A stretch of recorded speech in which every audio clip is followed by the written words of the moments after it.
है, गुरु श्लोक, गुरु मंत्र जो आपको मिला है या द्वादशाक्षर मंत्र है, यो जो मंत्र की विधि है, उसके लिए तो आपको आसन चाहिए, स्वच्छता चाहिए, एक जगह बैठना, मन एकाग्र होना, ये सब चाहिए। पर नाम तो आप हर समय जप सकते हो, हर समय, हर क्षण। तो वैष्णव की सबसे पहली निष्ठा है नाम निष्ठा। इसलिए नाम को प्रारंभ कीजिए। अच्छा, नाम के प्रति 2-3 बातें ध्यान रखिएगा। नाम जपना भी एक सेवा है, और जैसे मंदिर की ठाकुर जी की सेवा है ना, उसमें अपराध नहीं होना चाहिए, उसमें लगन होनी चाहिए, उसमें तत्परता होनी चाहिए, उसमें स्वच्छता, शुद्धता और हृदय में प्रसन्नता होनी चाहिए। ठीक वैसे नाम भी एक सेवा है। जब आप कृष्ण बोलें तो आपके चित्त में त्रिभंग लली वरहा पीड़म नटवर वपुः कर्णयो कर्णकारम कस्तूरी तिलकम ललाट पटले वक्षस्थले कौस्तुभम नासाग्रे वर मुक्ति कंतर तले वेणु करे कंकणम सर्वांगे हरिचंदनम सुललितम कंठे च मुक्तावली गोप स्त्री परिवेष्टितो विजयते गोपाल चूड़ामणि। कृष्ण कहते ही आपके चित्त में गोपाल जी प्रकट हो जाएं, उनके मधुर रूप का दर्शन होने लग जाए। श्री राधा कहते ही अति सुकुमारी, अति सुकोमला हमारी वृषभानु नंदिनी किशोरी जी की झांकी आ जाए। और फिर उस नाम को ही कभी इत्र मान करके, उस नाम को ही पंचामृत मान करके, उस नाम को ही वस्त्र मान करके, उस नामी की ही श्रृंगार करो, सेवा करो, माला पधराओ, सुंदर नाम से ही आरती करो, नाम का ही प्रसाद भोग अर्पित करो। इस प्रकार नाम से निष्ठा से सेवा होती है। केवल ये माला फेरना और जप पूर्ण करना, अपनी संख्या पूर्ण करना नाम जप नहीं होता है। चित्त में एक कुंज का निर्माण करो, सुंदर यमुना जी बह रही हैं, सुंदर हरे भरे वृक्ष हैं, पीछे सुंदर सुंदर गिरी कंदरा दिख रही हैं, बीच में एक सेज सजी है, उस सेज पर हमारे श्याम सुंदर विराजे हैं और नाम चल रहा है। नाम वृक्षों में भी दिखे, नाम सेज पर भी दिखे, नाम यमुना जी में भी दिखे, नाम पीछे के सुंदर गिरी कंदरा में भी दिखे, और नाम ठाकुर जी में भी दिखे। पर उसी नाम के जल से ठाकुर जी को अभिषेक कराया, उसी नाम के जल से ठाकुर जी को प्रक्षालन किया, उसी नाम के जल से, उसी नाम से ठाकुर जी को वस्त्र धारण कराया, उसी नाम से इत्र धारण कराया, उसी नाम से प्रसाद, उसी नाम से ही ठाकुर जी को आरती, और उसी नाम से बलैया। ऐसी पूरी एक सेवा की विधि है। उस सेवा को मानसी रूप में करते हुए नाम जप करना, यह नाम निष्ठा है। ऐसे नाम जप होता है।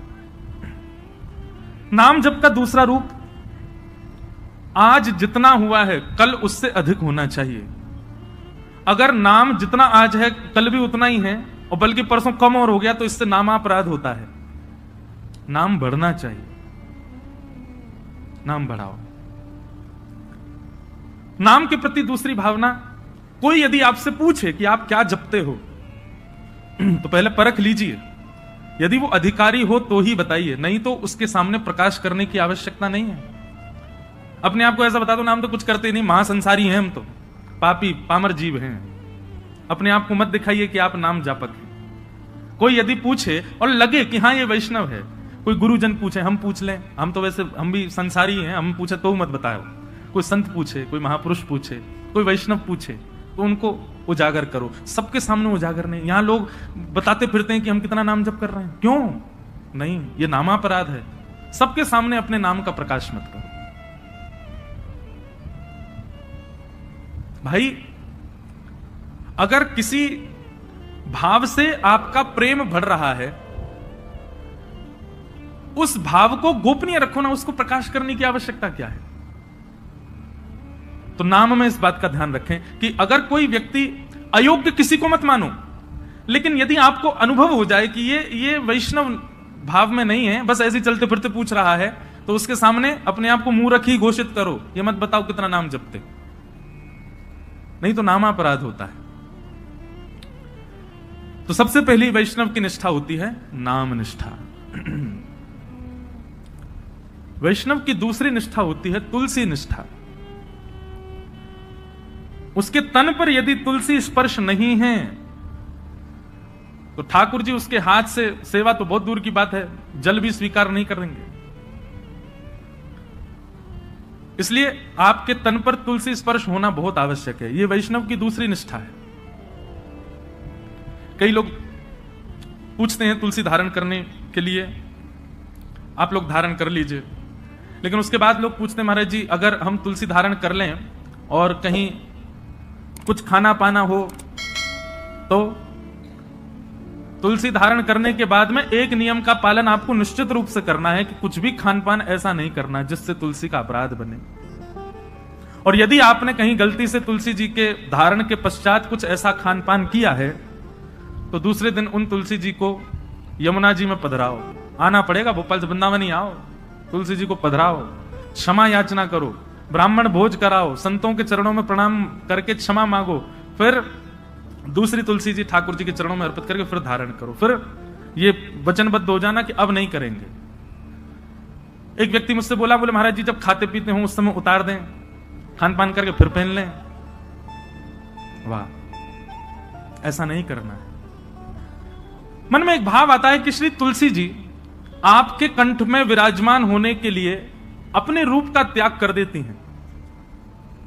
वो एक पौधे के रूप में होती हैं, वृक्ष के रूप में होती हैं, ठाकुर जी को सुख देने के लिए नवीन नवीन अपने अंदर पत्रों को प्रादुर्भाव करती हैं, ठाकुर जी की सेवा में जाएंगे।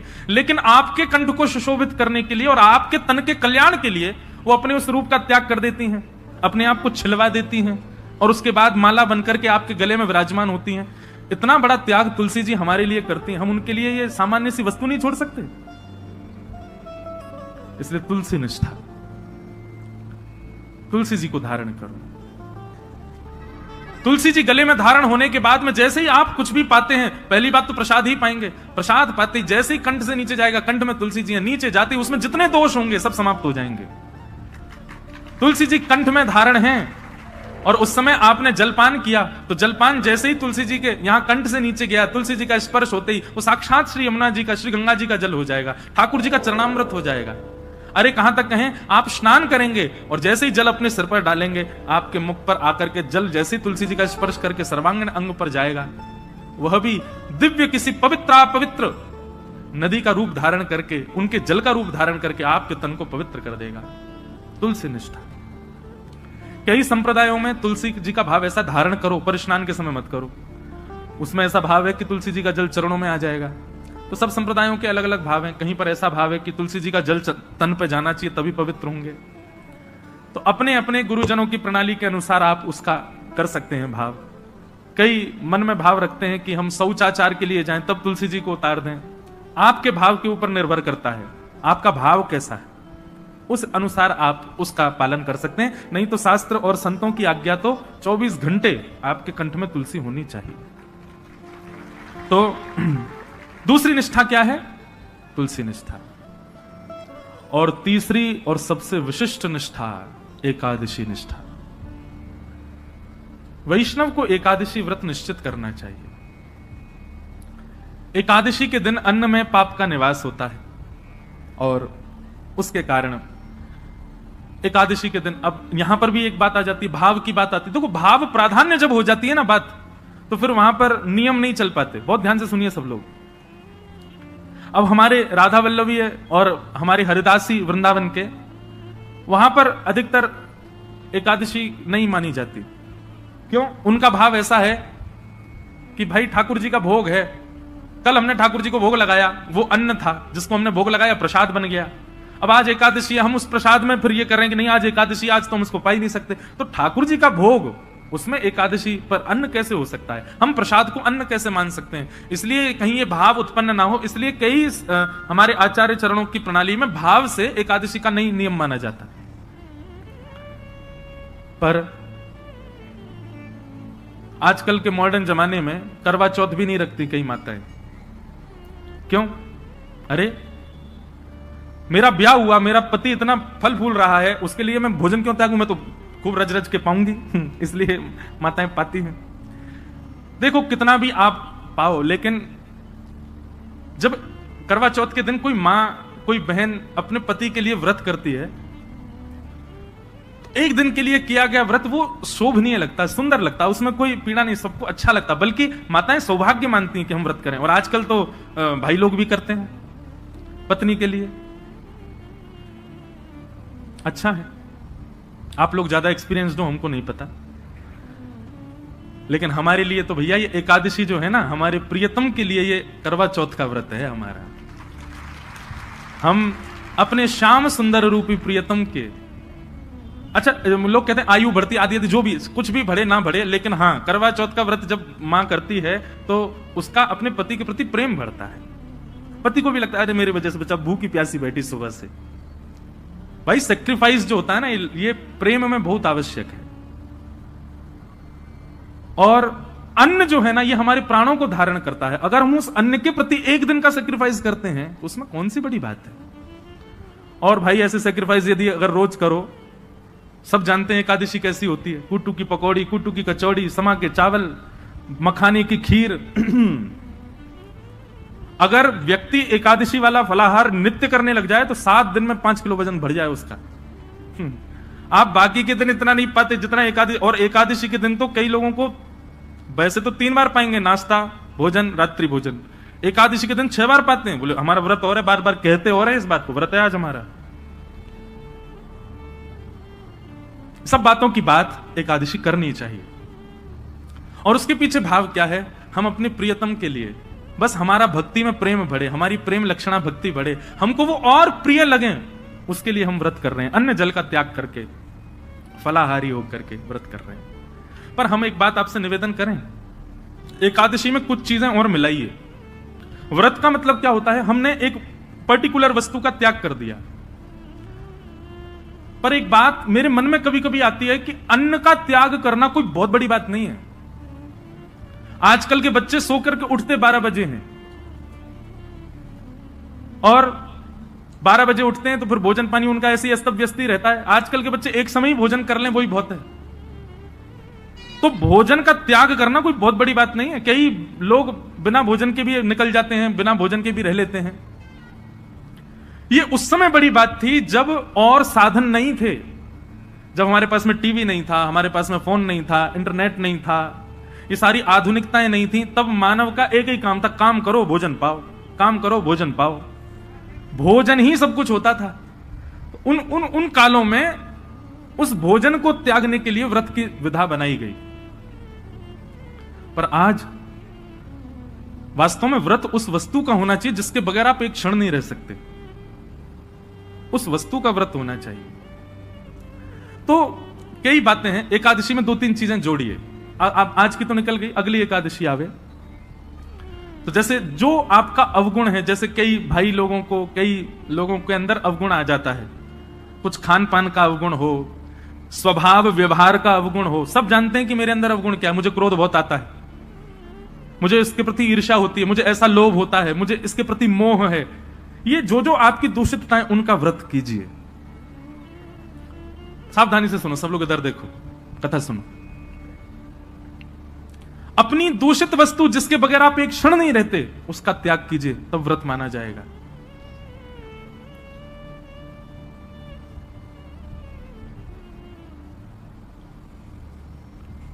निकालिए, लिस्ट बनाइए, ऐसे कौन कौन सी वस्तुएं हैं जिनके बगैर आप एक क्षण नहीं रह पाते। संसारी वस्तु, उसका व्रत कीजिए, एक दिन व्रत कीजिए। अगली एकादशी पर नियम बनाओ। सबसे ज्यादा तो फोन ही है भैया, उसके बिना ही नहीं रह पाते हम। अगली एकादशी प्रयास करके देखो। हम अपने ऊपर इसलिए लागू नहीं कर सकते, हम तो सफर में रहते हैं, इधर उधर आना जाना लगा रहता है, तो कुछ ना कुछ काम रहते हैं, तो इसलिए हम वो तो नहीं करते। फिर एकादशियों पर इंद्रियों की एकादशी करो, जैसे नेत्रों की एकादशी। नेत्रों की एकादशी मतलब आज नेत्रों से केवल और केवल ठाकुर जी और ठाकुर जी के भक्तों का दर्शन करेंगे। ठाकुर जी का दर्शन और ठाकुर जी के भक्तों का दर्शन। तो एकादशी के दिन बस लगे हैं, अब नहीं जा सकते वृंदावन तो फोन पे ही दर्शन करो। राधा वल्लभ जी, राधा रमण जी, श्री वृंदावन बिहारी लाल जी, गोविंद देव जी, गोपीनाथ जी, द्वारिकाधीश जी, बद्रीनाथ जी, सुबह से लगे दर्शन करने में। और वैष्णवों का दर्शन करो, चुन करके निकाल के अपनी बाइक गाड़ी जाओ, संतों के यहां जाओ, वैष्णवों के यहां जाओ, जाकर के उनको प्रणाम करो। एकादशी ऐसे व्यतीत करो। नेत्रों की एकादशी। कानों की एकादशी क्या? आज इन कानों से केवल भगवत चर्चा सुनेंगे। सूर्योदय से लेकर के सूर्यास्त तक और कुछ करना ही नहीं, कीर्तन और भजन, केवल भगवत चर्चा ही श्रवण करनी है। कानों की एकादशी। मुख की एकादशी 2 प्रकार से हो सकती है, या तो मौन रहो, या फिर केवल और केवल भगवान नाम ही कहो, और कुछ बोलना ही नहीं है, केवल भगवान नाम। मुख की एकादशी। हाथों की एकादशी कैसे? निकालो, सवेरे ही निकल जाओ 6 बजे महाराज, मंदिर जो हैं आपके क्षेत्र में सबकी सफाई करना, सब जगह जाकर के स्वच्छता करना, सबके ठाकुरों की सेवा करना, हाथों से सेवा। पैरों की एकादशी, प्रदक्षिणा करो, परिक्रमा, गैया की परिक्रमा, माता पिता की परिक्रमा, मंदिरों की परिक्रमा। ऐसे भैया अपने तन से एकादशी करो, केवल अन्न छोड़ने मात्र से काम। ये आगे की विधा है, पहले अन्न से ही शुरू कर लो, पर शुरू करो। ये 3 निष्ठाओं का यदि आपने पालन कर लिया तो दावे से कह रहे हैं अंतिम श्वास से पूर्व ही ठाकुर जी का निश्चित दर्शन होगा, निश्चित ठाकुर जी अनुग्रह करेंगे।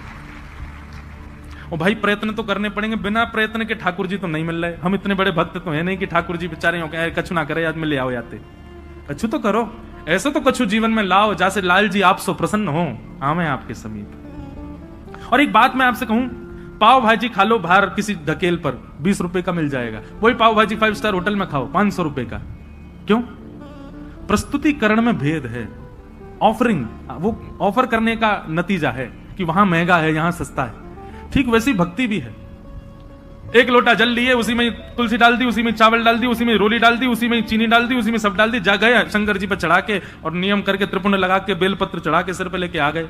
एक तो ये ऑफरिंग है और एक दूसरी ऑफरिंग है, सारी सामग्री बढ़िया सुंदर सजा करके लेकर के गए, एक एक करके एक एक सामग्री शंकर जी पर चढ़ा रहे हैं, सुंदर कोमल हाथों से शंकर जी के सुंदर अभिषेक कर रहे हैं और उसके बाद में सुंदर इत्र लगा करके त्रिपुंड लगा करके प्रणाम करके खूब देर रज रज के भाव से करके आ रहे हैं। दोनों में अंतर है कि नहीं? भक्ति में प्रस्तुतिकरण देखिए आप कैसे प्रस्तुत कर रहे हो। केवल करना है ये नहीं, इससे बढ़िया तो मत ही करो। केवल एकादशी करनी है, हमको अन्न नहीं खाना, लेकिन पूरे नाक में दम कर दिया घर के में, जे बनाओ जे बनाओ, भूख लगी है केला लाओ, ये बनाओ ये करो। ऐसी क्या फायदा? एकादशी एकादशी जैसी दिखनी चाहिए, उसका प्रस्तुतिकरण ऐसा रखो। ये जो भाव हम आपको बता रहे हैं, हम तो 10% बताएंगे, बाकी आपको विचार करने पड़ेंगे। अब अगली एकादशी होगी, उसमें क्या करना चाहिए जिससे ठाकुर जी प्रसन्न हो। क्योंकि एकादशी के दिन ठाकुर जी दोनों नेत्र खोल करके सब पर दृष्टि डाल करके सबकी क्रियाएं चेक करते हैं। एक प्रकार से यह समझ लीजिए एकादशी अवसर है, 15 दिन में जो आपने किया उससे निवृत्त होने का अवसर है। इसका मतलब यह नहीं कि 14 दिन सब आपने किए बोले एकादशी आई रही है सब बढ़िया कर लेंगे उस दिन। अवसर है, अवसर मिला, अब अगले दिन से प्रयास करें कि अब दूषित नहीं करना है। बहुत सारे भाव है, मैं तो बोलते ही चला जाऊंगा। हमारे गुरुदेव एक बात कहते हैं कि भाव थोड़े कह करके और फिर आगे बढ़ो। मैंने कहा क्यों गुरुजी पूरा प्रस्तुतिकरण ही कर? बोले नहीं, कुछ गृह कार्य रहने दो ना, उनको भी सोचने दो, श्रोताओं को भी। तो अब आगे की चीज आप विचार करो। ये 3 निष्ठाएं हैं, इन तीनों निष्ठाओं में एक चीज का ध्यान रखना है, प्रस्तुतिकरण। नाम जप कितना कर रहे हैं ये जरूरी नहीं है, पर जितना कर रहे हैं कैसे कर रहे हैं ये आवश्यक है। तुलसी निष्ठा केवल गले में पहन करके डोल रहे हैं ये नहीं, तुलसी जी को धारण करके आप कितना मान सम्मान का ध्यान रख रहे हैं, कितने आचार विचार की शुद्धता कर रहे हैं ये आवश्यक है। एकादशी कर रहे हैं पर एकादशी के दिन आपका व्यवहार, आपका स्वभाव, आपकी क्रियाएं कैसी हैं उसका ध्यान रखें। तो आज एकादशी है और आज हमारे वृंदावन के मुकुटमणि ठाकुर जी श्री राधा वल्लभ लाल जी को जिन्होंने प्रकट किया, ऐसे श्री हेतरवंश महाप्रभु, उनका प्रादुर्भाव हुआ, उनका प्राकट्य आज के दिन हुआ। बंधुओं, श्री महाप्रभु जी जो हैं ये वंशी के अवतार हैं, ठाकुर जी की वंशी। वृंदावन में 3 हरित्रयी हैं, 3 हरि हुए। कौन कौन? पहले हरिवंश महाप्रभु, दूसरे स्वामी श्री हरिदास जी और तीसरे हरिराम व्यास जी। ये हरित्रयी बोली जाती। और इन हरित्रयों के रूप क्या हैं? ललिता, विशाखा और वंशी। इन तीनों का अवतार ये तीनों हैं। आप सबको पता है और नहीं पता है तो सुन लीजिए। अभी मेरी नासिक में कथा थी तो इतना मुझे सुख मिला। प्रथम दिन और अंतिम दिन 2 दिन में त्र्यंबकेश्वर दर्शन करने गया, क्योंकि मेरा नियम था कि 1 महीने तक मैं उस परिसर से बाहर नहीं जा सकता जहां कथा थी। तो वहां से महादेव का स्थान लगभग 30 किलोमीटर था। प्रथम दिन गया अनुष्ठान से पूर्व, तो जैसे ही मैं पहुंचा कितना सुख मिला। देखो वहां के सारे पुजारी जो अपने त्र्यंबकेश्वर भगवान के सेवाधिकारी, मैं जैसे ही पहुंचा तो मुझको लेकर के गए, बोले आप चलो गर्भगृह में अंदर प्रणाम करने। मैंने कहा नहीं भैया देखो, मैं खुद वीवीआईपीओं के कथाओं में जाकर के जो है उनकी बुराई निंदा कर देता हूं, खुद बन के जाऊं तो बड़ा विचित्र लगता है। बोले नहीं नहीं आपको चलना पड़ेगा।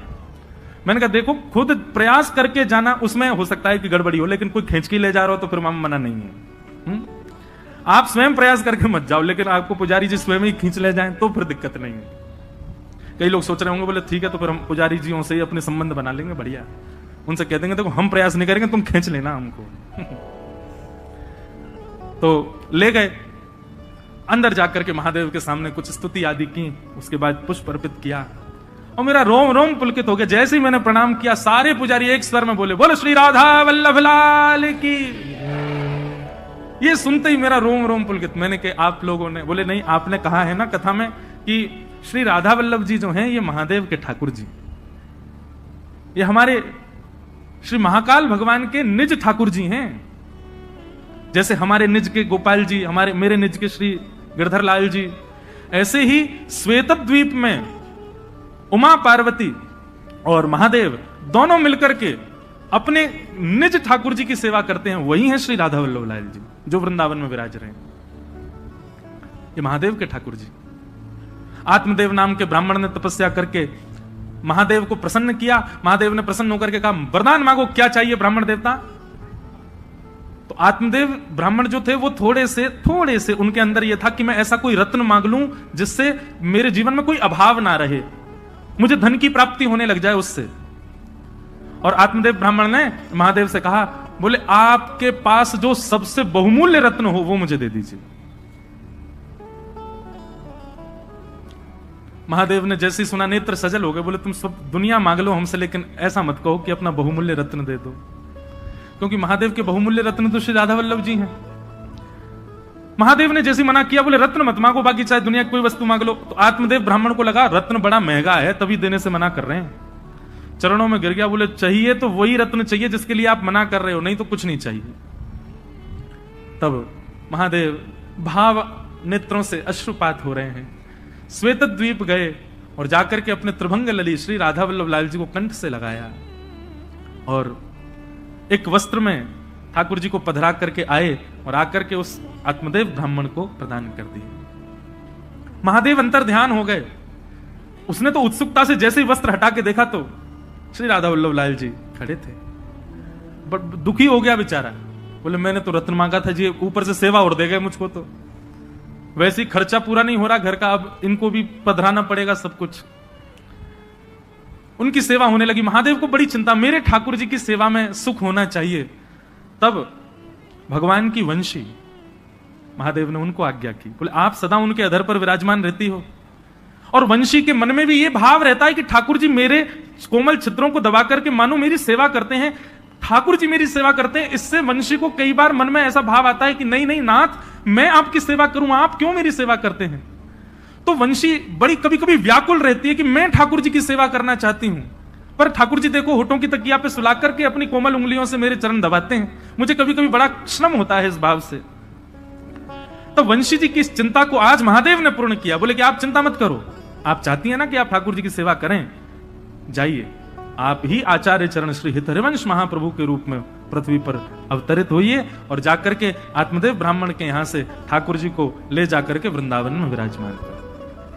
तब भगवान की वंशी ही श्री हितहरिवंश महाप्रभु के रूप में पधारे और आकर के उन्होंने ठाकुर जी की सेवा। महाप्रभु जी का चरित्र बहुत सुंदर है, संपूर्ण तो नहीं पर कुछ कुछ भाव में आज भक्तमाल जी में पढ़ रहा था। अच्छा, हमारी जीवन की सबसे पहली भक्तमाल कथा है इसी वर्ष 19 से 26 अगस्त। हम भागवत कथा करते हैं और अभी साल में एक राम कथा का भी नियम हो गया है, एक एक ज्योतिर्लिंग में।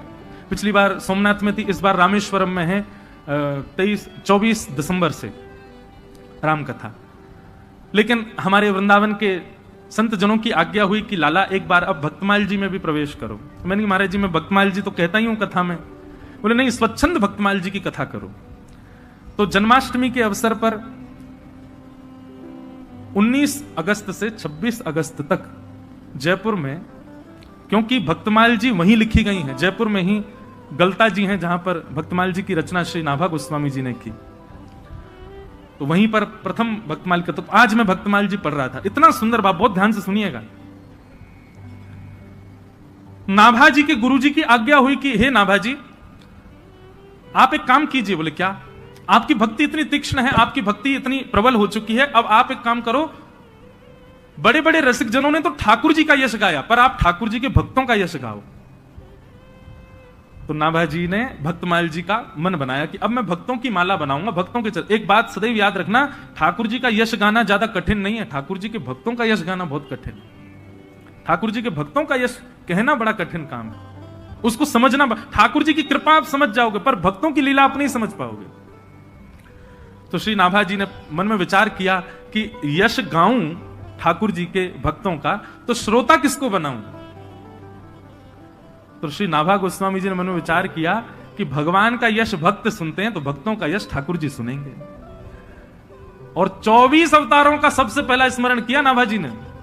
24 अवतार बैठाए अपने सामने, ठाकुर जी के 24 अवतारों का आवाहन करके और उनको ही श्रोता बना करके नाभाजी ने भक्तमाल जी कहनी प्रारंभ की। उसमें सारे भक्तों के चरित्र आए, सुग्रीव जी से लेकर के हनुमान जी महाराज तक, और महाराज गरुण जी से लेकर के और श्री रामानुजाचार्य जी तक, सारे भक्त चिंतन करते जाते, जो जो भक्त अपने। अच्छा, एक और बात है, भक्तमाल में किन किन भक्तों के चरित्र हैं, तो श्री नाभाजी कहते हैं ठाकुर जी तो सबको प्रिय हैं, पर भक्तमाल में उन भक्तों के चरित्र हैं जो ठाकुर जी को प्रिय हैं।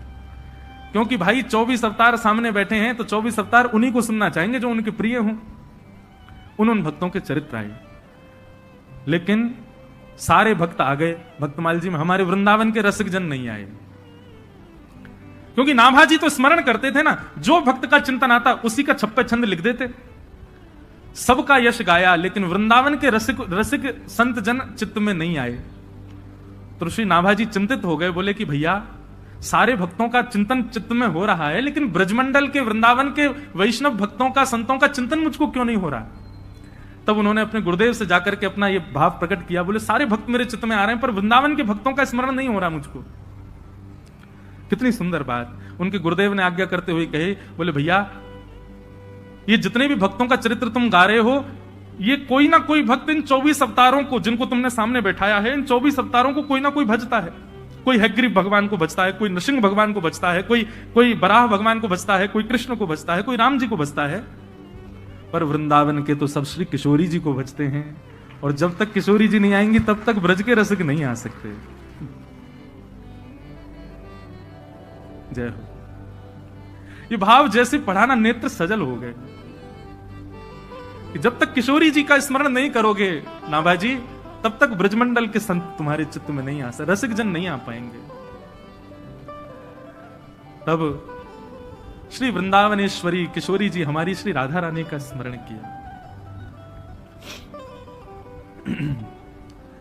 एक भाव